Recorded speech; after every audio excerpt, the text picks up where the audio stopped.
Društvo, pogledajte šta se dešava napolju. Da li je ovo kiša? Ali nekako je šarena. To nije kiša, to su sprunki.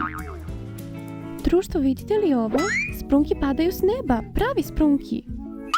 Nikada ovako nešto nisam video. Ovo je magično. To je baš čudno. Kiša je stala. Šta sad? Da idemo da vidimo? Naravno, moramo da saznamo šta je to. Sada ćemo skupiti sprunke.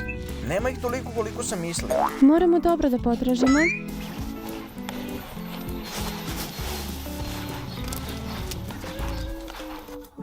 Društvo, samo pogledajte koliko sprunka smo našli. Tako su mekani i neobični. Ovo je najcool igračka koju sam ikada našao. Ovo je baš cool. Čini se da unutra ima nešto.